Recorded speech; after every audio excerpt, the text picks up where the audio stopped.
नमस्कार। 5 की बात में मैं कादम्बिनी शर्मा हूं आपके साथ। और सबसे पहले खबर उत्तर प्रदेश के सहारनपुर से। यहां के बेहट कस्बे में हैंडपंप का मामला एक काफी गर्मा गया है।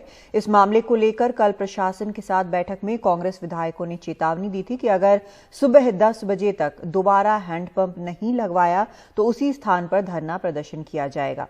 आज सुबह जैसे ही विधायक नरेश सैनी और मसूद अख्तर अपनी कार से बेहट पहुंचे तो उन्हें पुलिस ने रोक दिया।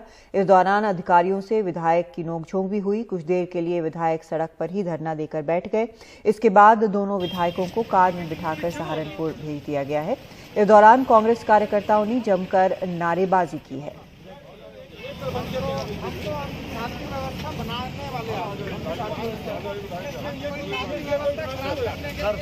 कौन सी बात हुई आप लोगों की?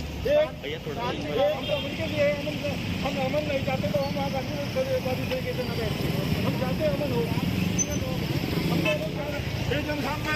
मैं आपसे हमारा कह रहा हूँ, पीछे हो जाओ भैया, पीछे हो जाओ भैया। सही तरीका है, नहीं चलेगा, नहीं चलेगा। सरदार भाई हम पीछे हो जाओ। नहीं चलेगी, नहीं चलेगी।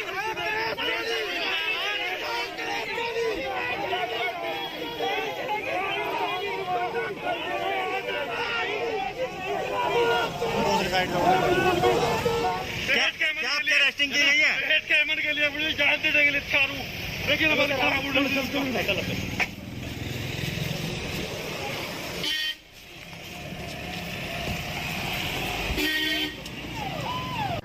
हम वहाँ धरने पे बैठ के दोनों विधायक मसूद अख्तर जी मेरे साथ थे, मुजफ्फर अली जी मेरे साथ थे। और वहाँ पर बैठने के बाद प्रशासन ने विश्वास दिला कि ये नल नहीं लग जाएगा। परसों हम विश्वास करते रहे, हम बैठे रहे, लेकिन वहाँ के जो हिंदूवादी संगठन जो यहाँ इस बेहट कस्बे की अमन खराब करना चाहते हैं वो लोग इकट्ठा हुए।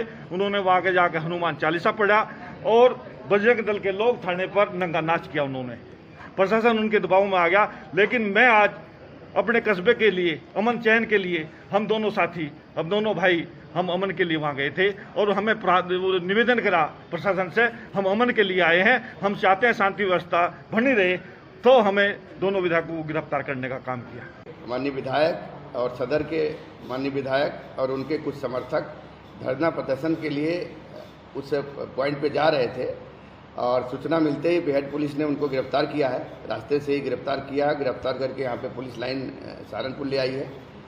पुलिस लाइन में उनको डिटेन करके इसके बाद एडीएम प्रशासन के आदेश के क्रम में उनको व्यक्तिगत मुचलके पर रिहा किया गया है।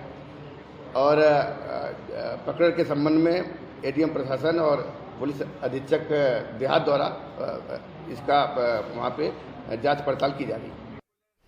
और अब अगली खबर भी उत्तर प्रदेश से ही है। आगरा से। आगरा के पारस अस्पताल को सील करने का आदेश दिया गया है। अस्पताल में जो 55 मरीज भर्ती हैं उन्हें दूसरे अस्पताल में शिफ्ट किया जाएगा। यहां मॉक ड्रिल में ऑक्सीजन बंद करने की वजह से कई लोगों की मौत का आरोप है। प्रशासन ने अस्पताल के खिलाफ महामारी एक्ट के तहत मुकदमा दर्ज किया है। दरअसल ये मामला तब सामने आया जब अस्पताल के संचालक का वीडियो वायरल हुआ। ये वीडियो 26 अप्रैल का है। वायरल वीडियो में संचालक ये कहते हुए सुना जा सकता है कि उसने अपने अस्पताल में ऑक्सीजन 5 मिनट के लिए बंद कर एक मॉक ड्रिल किया था। इस ड्रिल के बाद ऐसे 22 मरीजों की पहचान की गई जिनकी ऑक्सीजन की कमी से मौत हुई हो सकती थी। समझो बात। मैंने अपनी वाइफ को 23 अप्रैल को मैंने पारस हॉस्पिटल में अपनी वाइफ को एडमिट कराया था, क्योंकि उसको पोस्ट कोविड कॉम्प्लिकेशंस हो रहे थे, क्योंकि उसकी जो मृत्यु हुई वो 27 अप्रैल को हुई है। और कोविड कॉम्प्लिकेशन मैंने ये देख रहा हूँ कि उसमें अगर मैं आज की रिपोर्ट से चेक कर रहा हूँ जैसे कि जिसके हिसाब से, तो उसमें सब नेगलेंसी हुई है कि उसकी ब्लड रिपोर्ट्स भी सिर्फ मात्र सीबीसी और 1-2 टेस्ट ही कराए गए। ऐसे ही मेरे को लगता है मेरी मिसेज के लिए कहीं ना कहीं ट्रीटमेंट में नेगलेंसी हुई, जिसकी वजह से उन्हें सिर्फ मात्र सीबीसी की रिपोर्ट और 1-2 रिपोर्ट की, अदर्स उनको DDMR वगैरह नहीं किया। मौजूद थे जिस समय डेथ हुई है? हाँ, मैं उस समय मौजूद था। तो हॉस्पिटल के अंदर कितने लोगों की उस समय डेथ हुई थी? कितनी डेथ बॉडी? मैं समझता हूँ कि जिस समय मैं ICU में था, जब मेरे फादर थे या मेरी मिसेज थी, तो ICU मेरे सामने देखते देखते ऑलमोस्ट पूरा खाली हो चुका था। 26 तारीख को मेरे पास डॉक्टर अरविंद जैन साहब का फ़ोन आता है, वो मुझसे कहते हैं अशोक भाई हम आपके फादर को नहीं बचा पाएंगे। मैंने पूछा है डॉक्टर साहब ये क्या कह रहे हो आप तो भगवान का रूप हो। तब इनका ये कहना था कि वो बात ठीक है लेकिन ऑक्सीजन की कमी है अशोक भाई, और ऑक्सीजन के बिना मैं आपके फादर को नहीं रख सकता। हम लोग 6 सिलेंडर लेके यहाँ पर पारस के स्टाफ के साथ मैं आ गया। बहुत मुश्किल 10 या 15 मिनट के बाद ही मेरे बेटे का फ़ोन मेरे पास आता है और मेरा बेटा मुझसे कहता है कि पापा आप जल्दी से जो है हॉस्पिटल आ जाइए कि दादू की हालत बहुत ज़्यादा सीरियस हो गई है। जब तक मैं यहाँ आया तो डॉक्टर साहब ने मेरे से 2 शब्द कहे कि I am sorry, he is no more. रुख करते हैं हमारे वरिष्ठ सहयोगी कमाल खान का। कमाल, ये अपने आप में बिल्कुल चौंकाने वाली बात है कि इस तरह का कोई मॉक ड्रिल हो जहां पेशेंट्स को जरूरत हो ऑक्सीजन की और ऑक्सीजन बंद कर दिया जाए। लेकिन क्या स्थिति अब साफ हो गई है? क्या जांच के भी आदेश दिए गए हैं या इसमें साफ है कि इसी के कारण से मरीजों की मौत हुई थी जो सील करने का आदेश दिया गया है? नहीं, देखिए सील करने का आदेश तो मेरे ख्याल से बहुत ज़्यादा आज बवाल होने के बाद वहाँ प्रदर्शन शुरू हो गया। 26 तारीख को जिनकी मौत हुई थी उनके घर वाले एसएसपी के यहाँ पहुँच गए कि अस्पताल के खिलाफ एफआईआर की जाए, और जब कांग्रेस के लोग प्रदर्शन करने पहुँचे तो अस्पताल वालों ने अपने मेडिकल स्टाफ को उनको खदेड़ने के लिए भेज दिया। वहाँ पर संघर्ष की नौबत आ गई, फिर पुलिस आ गई। ये सब बवाल के बाद अस्पताल को सील कर देने का आदेश हो गया है।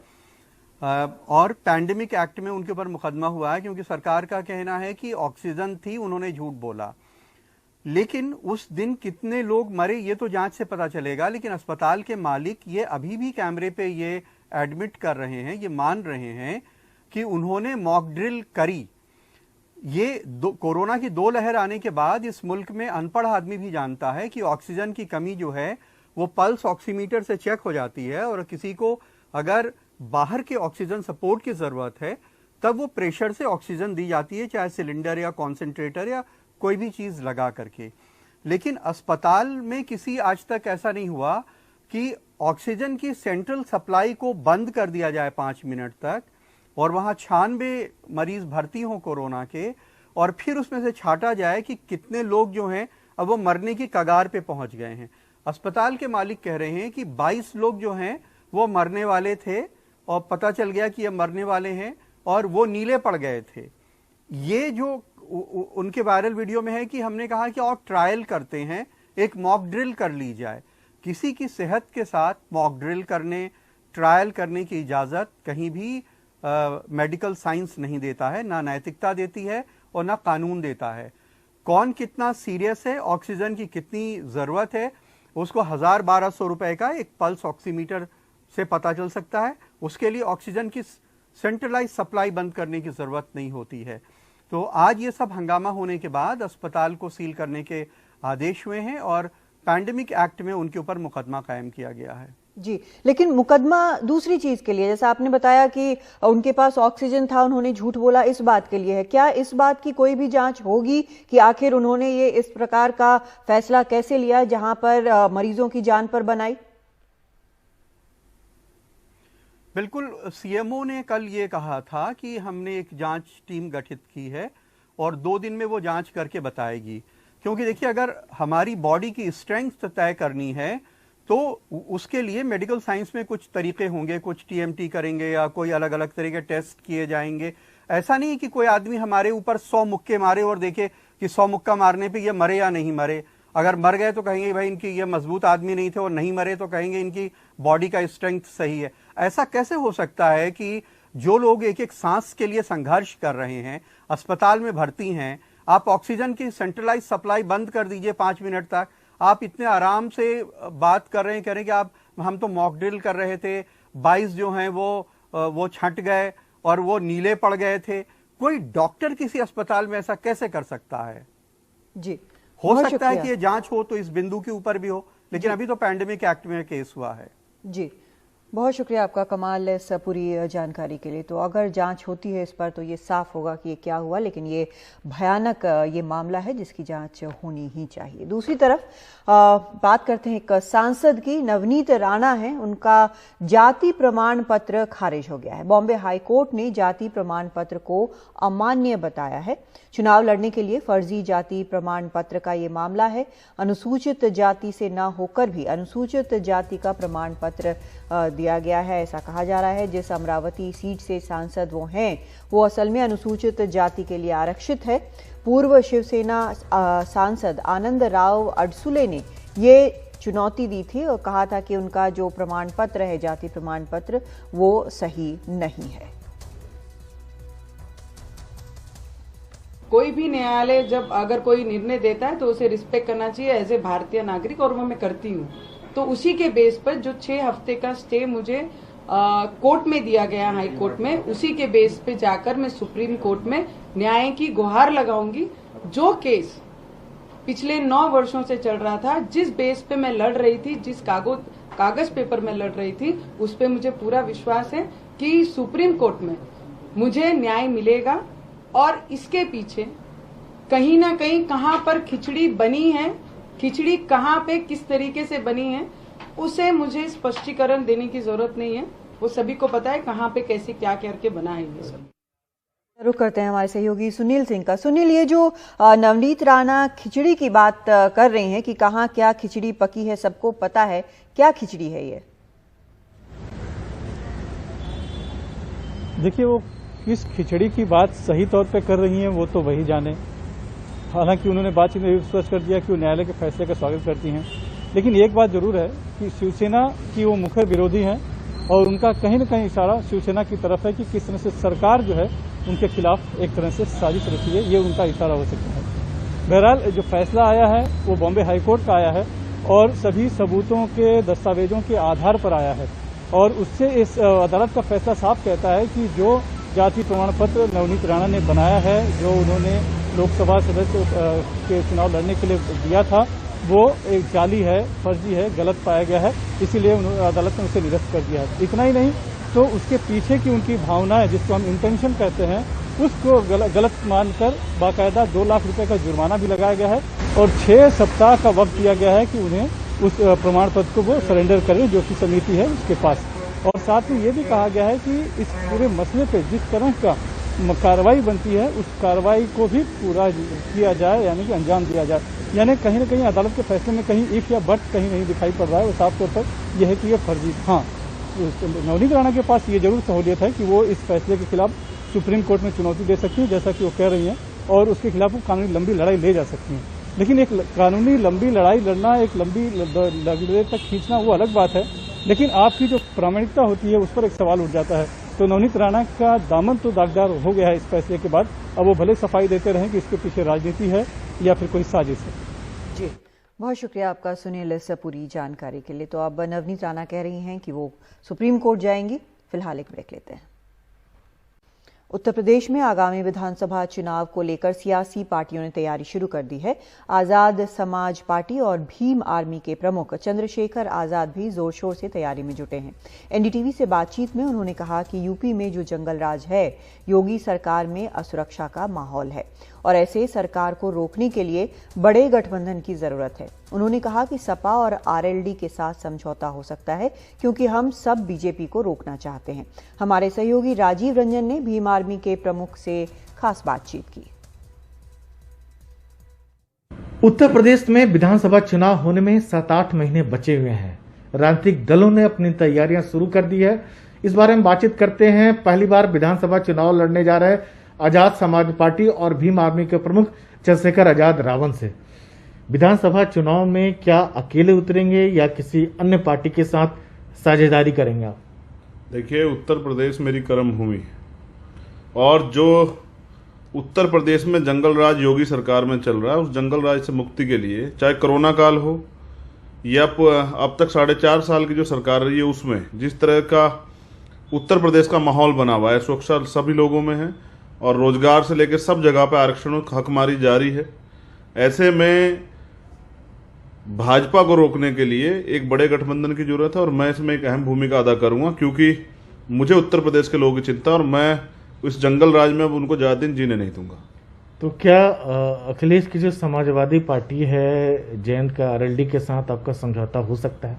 जी बिल्कुल हो सकता है, क्यों नहीं हो सकता, क्योंकि हम सब लोग जो हैं उत्तर प्रदेश में भारतीय जनता पार्टी को रोकना चाहते हैं और एक ऐसी अच्छी सरकार देना चाहते हैं जिसमें युवाओं के लिए रोजगार के अवसर हों, बहन बेटियों की सुरक्षा हो, जिसमें तमाम तरह की जो बुनियादी जरूरत है आम जनता की वो पूरी हो और मुझे लगता है इसके लिए जो जो लोग तैयार हैं उन सब के साथ जो है मिलके उत्तर प्रदेश में ये तानाशाही और निरंकुश भाजपा की जो एक्सीडेंटल सरकार है इसको रोका जा सकता है, और मैं इसके लिए तैयार हूं। तो क्या कुछ बातचीत भी शुरुआती दौर की हुई है, चाहे अखिलेश हो चाहे जयंत हो? बातचीत जारी है और जैसे ही चीजें सामने आएंगी तो वो मीडिया के सामने रखी जाएंगी। प्रियंका गांधी ने भी जो कांग्रेस के महासचिव हैं आपकी ओर हाथ बढ़ाया था, तो क्या कांग्रेस के साथ भी अलायंस हो सकता है? देखिए, कांग्रेस की कथनी और करनी में फर्क है। जैसे कल एक कार्यकर्ता की हत्या जो है वो हनुमानगढ़ में हुई है, तो जब उत्तर प्रदेश में दलितों पे अत्याचार हो तब तो कांग्रेस मुखर होकर बोलती है, लेकिन जहां ये इनकी खुद की सरकार है वहां जब दलितों पे अत्याचार होता है तो चुप हो जाती है। तो जो इनकी कथनी करनी में फर्क हो, उनपे जो है उनके साथ मुझे लगता है किसी तरह गठबंधन नहीं हो सकता है। मायावती जी को कैसे देखते हैं आप? देखिए, बुआ जी के लिए मैं बस इतना ही कहूंगा कि आज उन्हें जो है समाज से ज्यादा, चाहे बहुजन समाज हो या दलित समाज, उससे ज्यादा अपने परिवार की चिंता है। ईडी इनकम टैक्स का जो डर है, जब वो सरकार के लोग उनके परिवार पे सीबीआई का जो है हमला करते हैं तो वो चुप हो जाती है। इसका खामियाजा समाज को भुगतना पड़ रहा है। मेरे लिए नेता से ज्यादा समाज सर्वोपरि है। तो इस समाज में जो हत्याएं हो रही हैं, जो आप उनको बुआ जी कहते हैं लेकिन आपको तो वोट कटुआ कहती हैं। देखिए, उनको अधिकार हैं, बड़ी हैं, कुछ भी कह सकती हैं। हम अपनी काबिलियत से साबित करेंगे। मुझे कुछ भी विरासत में नहीं मिला है, उनकी तरह मुझे कुछ भी विरासत में नहीं मिला है। ये काशीराम साहब का आंदोलन था और हजारों उनके साथियों का आंदोलन था जिन्होंने तमाम तरह के बलिदान दिए हैं और संघर्ष किया, जेलें भी काटी। तो मुझे कुछ भी विरासत में नहीं मिला। मैं बोलने से ज्यादा करने में विश्वास करता हूं। अभी पंचायत चुनाव में हमने अच्छा काम किया है। हमारे कार्यकर्ता और मेहनत करेंगे, दिन रात गांव-गांव जाके जो है अपनी जान की परवाह न करते हुए।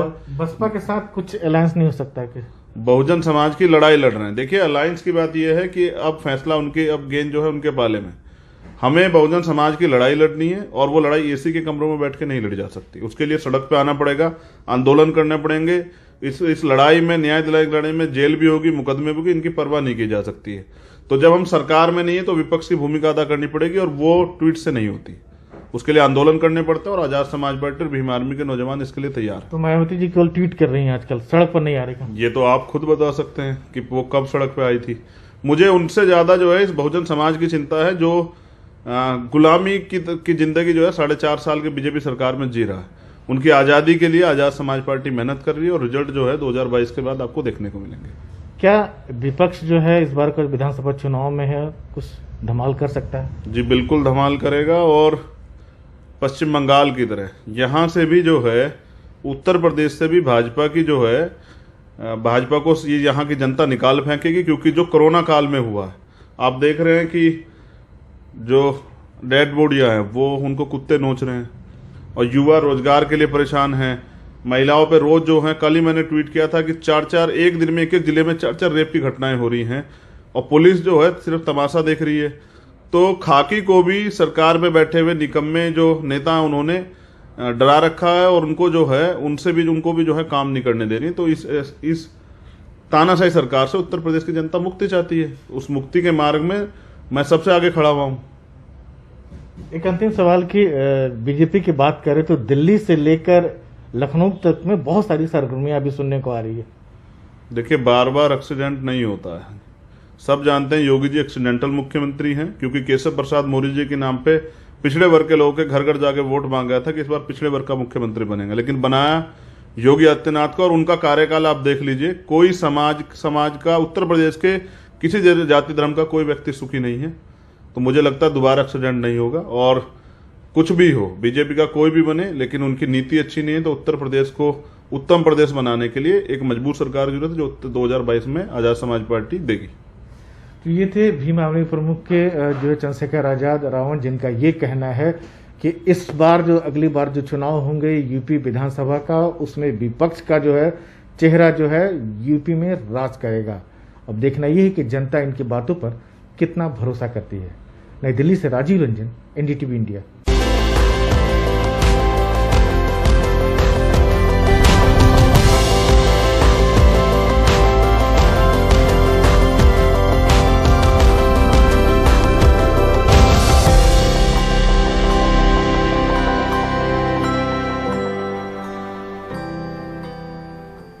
नमस्कार, मैं हूं अदिति राजपूत। कोरोना को हराना है तो वैक्सीन लगवाना है, इस मंत्र को हमें नहीं भूलना है, क्योंकि वैक्सीन ही है जो हमें इस जानलेवा वायरस से बचा सकती है। गूगल के साथ हम एक खास मुहिम लेकर आए हैं, वैक्सीनेट इंडिया। हमारी कोशिश है कि वैक्सीन और कोरोना को लेकर जो भी लोगों के डर हैं, भ्रम है, उन्हें दूर किया जाए। कोरोना ने कई लोगों के फेफड़ों को भी काफी प्रभावित किया है। आज कोरोना वायरस के इलाज में फेफड़ों की बात करेंगे, कैसे खुद की देखभाल करनी है। हमारे साथ जुड़ रहे हैं डॉक्टर अवी कुमार, कंसल्टेंट और एचओडी हैं pulmonary medicine Fortis Escorts heart institute से। डॉक्टर साहब, बहुत स्वागत है आपका। सबसे पहले डॉक्टर साहब आपसे यही जानना चाहूंगी कि अगर कोरोना हो जाए तो सबसे पहले क्या कदम उठाने हैं, और साथ ही फेफड़ों तक न पहुंचे ये संक्रमण, क्या इसके लिए मरीज कुछ कर सकते हैं? देखिए, जब भी हमें कोरोना संक्रमित हम होते हैं तो पहली चीज हमें यही करना है कि एक तो पैनिक नहीं होना, दूसरी चीज अपने आप को आइसोलेट कर लेना। जो आपके नजदीकी जन हैं, फैमिली मेंबर्स हैं और जिनके कांटेक्ट में आप आए हैं, उन्हें भी इत्तला दे दीजिए कि आप पॉजिटिव हैं, कि ताकि वो भी अपना टेस्ट करवा सके। होम आइसोलेशन की अगर आपके पास फैसिलिटी है, एक खुला हवादार रूम है, उसके साथ अटैच वॉशरूम है, तो होम आइसोलेशन कर लीजिए। सबसे इम्पोर्टेंट चीज है अपना इनहेलर ब्यूटासोनाइड 800 माइक्रोग्राम सुबह शाम आप ले सकते हैं, क्योंकि ज्यादातर 80 से 85% लोग माइल्ड या एसिम्प्टोमेटिक ही रहते हैं इस बीमारी में। तो सबसे इम्पोर्टेंट चीज है कि आपको पैनिक नहीं होना है। और दूसरी चीज, अपनी ऑक्सीजन जरूर देखते रहिए, सैचुरेशन चेक करते रहिए, टेम्परेचर चेक करते रहिए। 6 मिनट वॉक टेस्ट बहुत इंपॉर्टेंट टेस्ट होता है, जो हमारी कार्डियोपल्मोनरी एक्सरसाइज के बारे में बताता है। आप 6 मिनट अपना चल सकते हैं हर 6 से 8 घंटे में। अगर आपकी सैचुरेशन 3 से 5% कम हो जाती है या आपको चक्कर आ जाता है 6 मिनट चलने पर, इसका मतलब आपके लंग्स में कुछ निमोनिया हो रहा है या हाइपोक्सिया होने का अंदेशा है। तो आपने डॉक्टर से इत्तला करिए और हो सकता है एडमिशन भी करिए। इससे हम ना जल्दी भी इलाज कर पाएंगे और हमें जल्दी भी पता लग जाएगा, सही टाइम पे हम अस्पताल भी पहुंच पाएंगे। जी डॉक्टर साहब, कई लोग ऐसे भी हैं जो ठीक होने के बाद भी दिक्कतें झेल रहे हैं। हम लोग देख रहे हैं पोस्ट कोविड समस्याएं भी आ रही है, सांस जल्दी फूल जाती है, कमजोरी लगती है, उन्हें क्या करना चाहिए? देखिए, आजकल हम पोस्ट कोविड सिंड्रोम काफी लोगों में देख पा रहे हैं, जो लोगों को सांस फूल रहा है, चलने पे थकान हो रही है, एंजाइटी बहुत लोगों को हो रही है, रात को सो नहीं पा रहे, किसी लोगों को पैल्पिटेशन हो रही है, दिल की धड़कन तेज हो जा रही है, किसी लोगों को हेयर फॉल हो रहा है। ये सब लोग पोस्ट कोविड सिंड्रोम से जूझ रहे हैं। सबसे इंपॉर्टेंट चीज जो पोस्ट कोविड सिंड्रोम में हम लोगों को बता रहे हैं, अपना न्यूट्रिशन अच्छा रखिए। न्यूट्रिशन में ओवरहाइड्रेट, पानी खूब पीजिए, शुगर्स अपनी कम रखिए, क्योंकि आजकल हम पोस्ट कोविड सिंड्रोम में ये भी देख रहे हैं कि न्यूली डायग्नोस्ड डायबिटीज भी हो रही है। तो अपनी शुगर्स कम रखिए। अपना जो एनर्जी इंटेक है वो less than 5% of the sugar intake होना चाहिए। फैट्स कम रखिए, तली हुई चीजें कम रखिए, फ्रेश फ्रूट्स ज्यादा खाइए, फाइबर्स ज्यादा खाइए। अपना न्यूट्रिशन आप अच्छा रखेंगे तो पोस्ट कोविड सिंड्रोम से जल्दी निजात पाएंगे। दूसरी चीज, physical rehabilitation, respiratory rehabilitation, physiotherapy, breathing exercises, इस पे हम ज्यादा जोर देते हैं, क्योंकि जिन पेशेंट्स को सांस लेने में दिक्कत होती है, हम उनको ब्रीदिंग एक्सरसाइजेस के बारे में जरूर जानकारी देते हैं, एजुकेट करते हैं कि वो घर बैठकर अपनी ब्रीदिंग एक्सरसाइजेस करते रहिए, लाइट एक्सरसाइजेस करिए, कि आपकी एक्सरसाइज एबिलिटी बेटर हो और आपकी तंदुरुस्ती जल्दी से जल्दी वापस नॉर्मल पे हो। जी, तो यहाँ पर आपने खासकर ब्रीदिंग एक्सरसाइज पर ज्यादा जोर देने को कहा है, पानी ज्यादा पीने को कहा है, और खासकर जब आप कोविड से ठीक हो जाएं तो शुगर कम लें। जो आपका शुगर का लेवल है अगर वो कम रहेगा तो जल्द से जल्द ठीक होंगे। तमाम डॉक्टर विशेषज्ञ ये कह चुके हैं कि जितनी जल्दी आप ज्यादा से ज्यादा आबादी वैक्सीन लगवा लेगी, उतनी ही जल्दी हम कोरोना से मुक्ति पा सकते हैं। डॉक्टर अवी कुमार, बहुत बहुत शुक्रिया आपका इस तमाम जानकारी के लिए।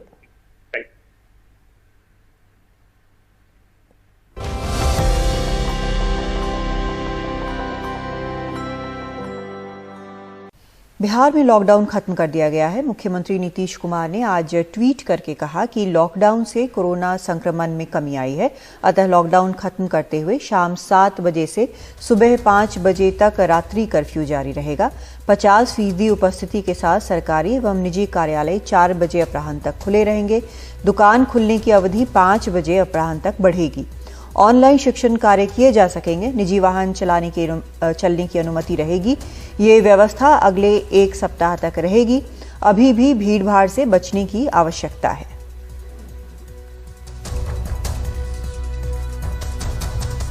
यूपी के सभी जिलों से कोरोना कर्फ्यू हटा है और अब सिर्फ शाम 7 से सुबह 7 तक नाइट कर्फ्यू रहेगा। सभी जिलों में 600 से कम एक्टिव केस हैं और इसीलिए अब शाम 7 बजे से सुबह 7 बजे तक ही नाइट कर्फ्यू यहां पर रखा गया है।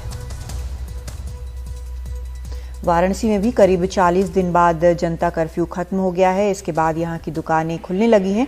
दुकानों के खुलने का समय सुबह 7 बजे से शाम 7 बजे तक तय किया गया है। इसके अलावा वाराणसी के मंदिरों के कपाट भी श्रद्धालुओं के लिए खोले गए हैं, जिसके बाद लोग मंदिर में दर्शन के लिए पहुंच रहे हैं और मंदिरों के बाहर कतार भी दिख रही है। यहां पर सोशल डिस्टेंसिंग का बखूबी पालन हो रहा है।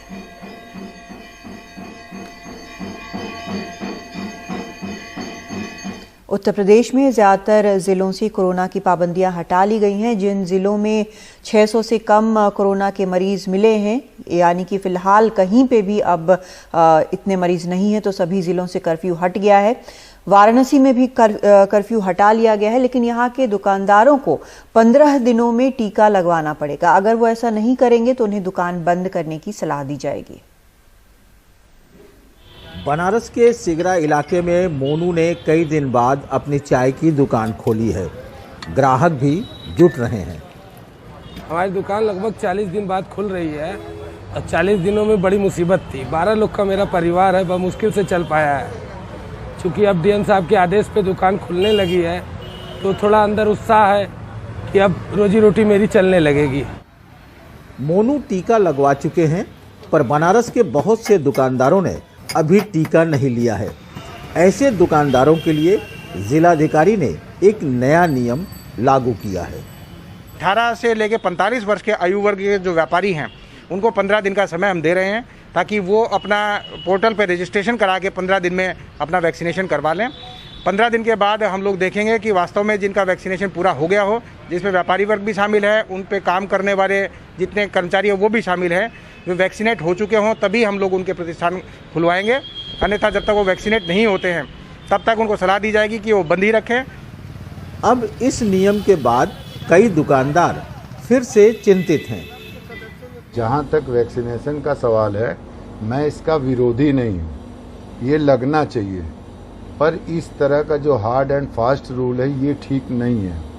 और इन्होंने जो 5 दिन का समय दिया है, 5 दिन के अंदर कभी ये पूरा नहीं हो सकता है। ये इसका पर्याप्त समय मिलना चाहिए। जो इन्होंने 30 जून का समय लिया है वो भी कम है, उससे भी ये कभी पूरा नहीं हो सकता है। और न ही इतने कम दिनों के अंदर ये पूरे बनारस में वैक्सीन लगा पाएंगे। व्यापारी याद दिला रहे हैं कि इस दौरान जिसको कोरोना हो चुका है वह तो 3 महीने बाद टीका ले पाएगा। किसी को कोविड हुआ है, अब कोविड के बाद उसमें 3 महीने तक आप नहीं लगा सकते। इसके ऊपर उन्होंने किसी तरह की कोई बात नहीं बोली, तो वो क्या दुकान पे बैठेंगे या नहीं बैठेंगे। तो ये सब सारी चीज़ों को देखते हुए उनको नियम बनाने चाहिए और व्यापार मंडलों को विश्वास में लेना चाहिए। कारोबारियों का एक संकट ये भी है कि उनके बहुत सारे कर्मचारी गांव गए हैं, जो जब लौटेंगे तभी उनको टीका लग पाएगा, इसलिए वो नियम में कुछ ढिलाई चाहते हैं। कोरोना अभी खत्म नहीं हुआ है, इसकी लड़ाई अभी लंबी है। लिहाजा जिला प्रशासन की जो मुहिम है वैक्सीनेशन का, इसे व्यापार मंडल के लोगों ने स्वागत तो किया है, लेकिन इसकी समय सीमा और इनके कर्मचारियों को लेकर के जो एक बाध्यता बनाई गई है उस पर इन्हें ऐतराज है, और उनका ये ऐतराज कुछ हद तक जायज भी नजर आता है। वाराणसी से पुरुषोत्तम के साथ Ajay Singh, NDTV India. Corona के टीके को बीजेपी का टीका बताने वाले समाजवादी पार्टी के अध्यक्ष अखिलेश यादव के सुर अब बदल गए हैं। पिता मुलायम सिंह यादव के टीका लगवाने के बाद अब अखिलेश यादव ने कहा है कि वो भी टीका लगवाएंगे। अखिलेश यादव ने आज ट्वीट करके कहा कि जनाक्रोश को देखते हुए आखिरकार सरकार ने कोरोना के टीके के राजनीतिकरण की जगह ये घोषणा की कि वो टीके लगवाएगी। हम भाजपा के टीके के खिलाफ थे, पर भारत सरकार के टीके का स्वागत करते हुए हम भी टीका लगवाएंगे और टीके की कमी से जो लोग लगवा नहीं सके उनसे भी लगवाने की अपील करते हैं। दूसरी तरफ दिल्ली में सरकारी केंद्रों में युवाओं का वैक्सीनेशन फिर से शुरू हो गया है। 3 हफ्ते बाद सरकारी सेंटर पर अब कोवैक्सीन लग रही है। दिल्ली सरकार को कोवैक्सीन की 40,000 डोज मिली हैं। 13 मई को कोवैक्सीन, 23 को कोविशील्ड खत्म हो गई थी। कोवैक्सीन की ये 40,000 डोज सिर्फ दूसरी डोज के लिए रिजर्व की गई है। प्राइवेट अस्पतालों को भी सिर्फ दूसरी डोज वाले को ही कोवैक्सीन देने के आदेश दिए गए हैं। 28 से 42 दिनों के बीच में कोवैक्सीन की दूसरी डोज लगती है।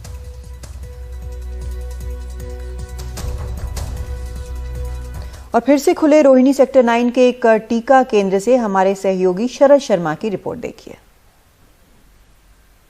दिल्ली वालों के लिए राहत की बात है। राहत की बात यह है कि युवाओं के लिए जो वैक्सीन का कार्यक्रम सरकारी टीकाकरण केंद्र में बंद हो गया था वो अब फिर से शुरू हो गया है। और उससे भी बड़ी बात यह है कि कोवैक्सीन दिल्ली के अंदर आ गई है। मैं इस समय रोहिणी के सेक्टर 9 में हूँ, दिल्ली सरकार के स्कूल में हूँ। और ये देखिए, ये जो एक छोटा सा पोस्टर लगा हुआ है, ये बहुत से लोगों को राहत देगा कि कोवैक्सीन सेकंड डोज अवेलेबल हो गई है 18+ वालों के लिए। दिल्ली के अंदर सरकारी टीकाकरण केंद्र में जो 18 से 44 साल के लोग थे उनका टीकाकरण रुक गया था क्योंकि वैक्सीन खत्म हो गई थी। आपका कब ड्यू हो गया था कोवैक्सीन? सर 4 जून का मेरा ड्यू था। तो मतलब कितनी मेहनत करी आपने इसके लिए? सर कल 7 घंटे ऑनलाइन बैठा हूँ तब जाके मिली है। हाँ। और उससे पहले जब वैक्सीन थी ही नहीं? सर तब मेरा टाइम नहीं था। थोड़ा सॉफ्टली प्लीज।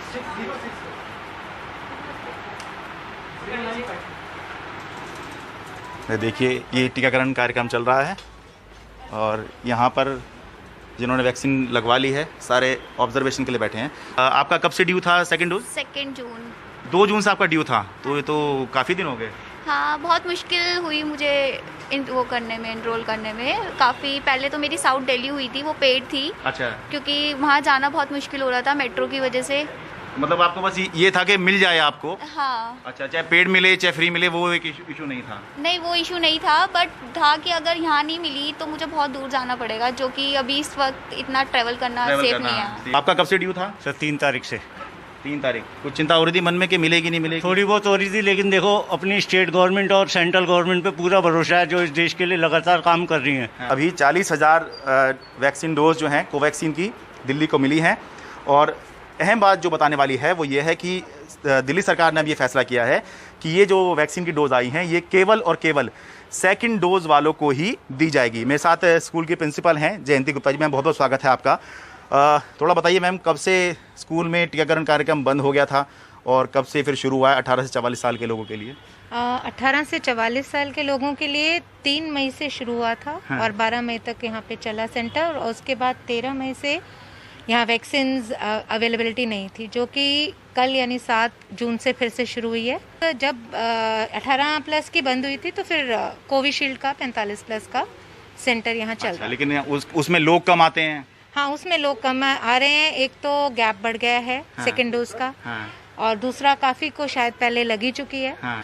तो जो लोग भी कोवैक्सीन की सेकंड डोज का इंतज़ार कर रहे हैं वो जल्द से जल्द जाकर अपना स्लॉट बुक कराएं और कोवैक्सीन लगवाएं। रोहिणी दिल्ली से अपने सहयोगी कैमरा पर्सन मोहम्मद मुरसलीन के साथ मैं शरद शर्मा, एनडीटीवी मीडिया। विदेश जाने वालों के लिए कोविशील्ड के दूसरे डोज पर नई गाइडलाइंस आई हैं। विदेश यात्रा करने वालों को अब 28 दिन के बाद कभी भी लग सकता है कोविशील्ड। ये दूसरे डोज की बात हो रही है। फिलहाल अभी 84 दिन का गैप रखा जाता है एक डोज और दूसरे डोज के लिए। और ये सुविधा 18 साल के ऊपर के उन लोगों के लिए है जो 31 अगस्त तक विदेश यात्रा करना चाहते हैं। विदेश में पढ़ाई करने वाले छात्रों, विदेश में नौकरी करने जाने वालों के लिए ये सुविधा है। टोक्यो ओलंपिक गेम्स में शामिल होने जा रहे खिलाड़ियों और स्टाफ के लिए ये सुविधा रहेगी। इनके वैक्सीनेशन सर्टिफिकेट पर पासपोर्ट नंबर का जिक्र होगा। और विदेश यात्रा करने वालों को लेकर जल्द ही खास व्यवस्था अब कोविन प्लेटफॉर्म पर होगी।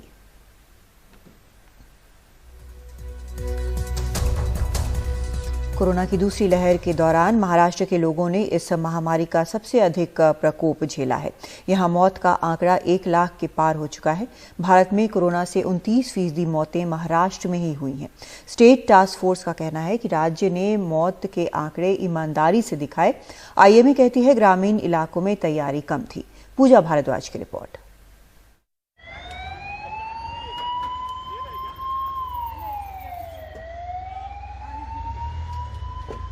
यूएस, ब्राजील, फ्रांस, रूस, यूके, इटली और भारत, इन 7 देशों ने लाख से ज्यादा मौतें देखी हैं।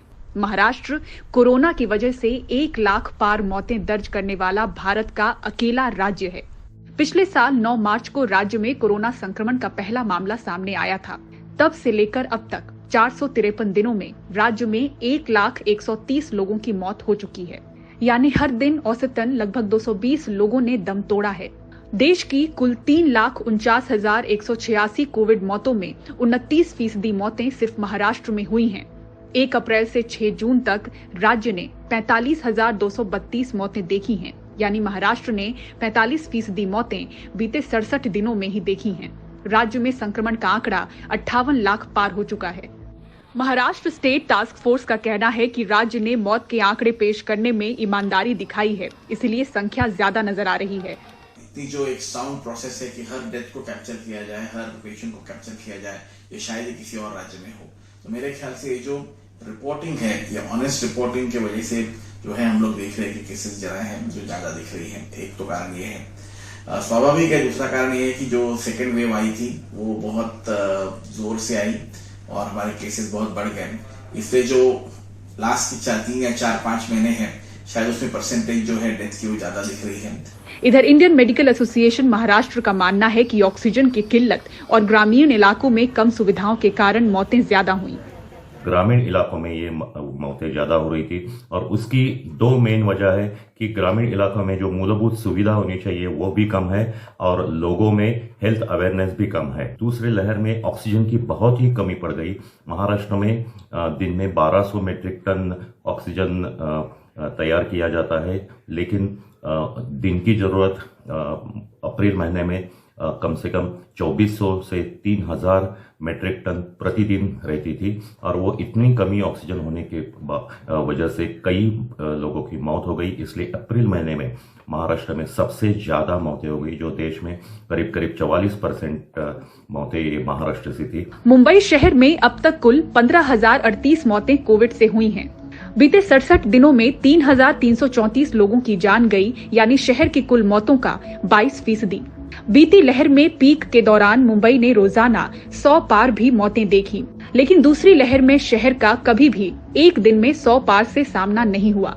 मुंबई खुल रही है, मामले कम हो रहे हैं, पर शहर तीसरी लहर की तैयारी में जुटा है।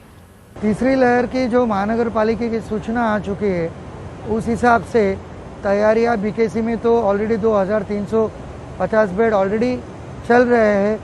पीडियाट्रिक कोविड वार्ड की भी प्रिपरेशन चल रही है हमारे पास। बीकेसी में पीडियाट्रिक में 100 बेड हम वार्ड ऐड कर रहे हैं और उसकी तैयारियां पूरे 15-20 दिन में हो जाएगी। हर ड्यूटी में एक पीडियाट्रिशियन और उनके अंडर 2 ट्रेंड सीनियर आरएमओ रखने वाले और ट्रेंड सीनियर पीडियाट्रिक, जिस वार्ड में जो ट्रेंड सिस्टर है वो हर ड्यूटी में 2-2 रखने वाले हैं। राज्य में कोरोना संक्रमण का ग्राफ नीचे जा रहा है, लेकिन दूसरी महामारी ब्लैक फंगस की रफ्तार तेज है। राज्य में अब तक म्यूकोरमाइकोसिस के 6,339 मामले हैं और 503 मौतें इस बीमारी से हो चुकी हैं। मुंबई से पूजा भारद्वाज, एनडीटीवी इंडिया। जम्मू के कटरा में वैष्णो देवी मंदिर जिस पहाड़ी पर है वहां आग लग गई थी। हालांकि श्राइन बोर्ड के सीईओ का कहना है कि आग पर काबू पा लिया गया है।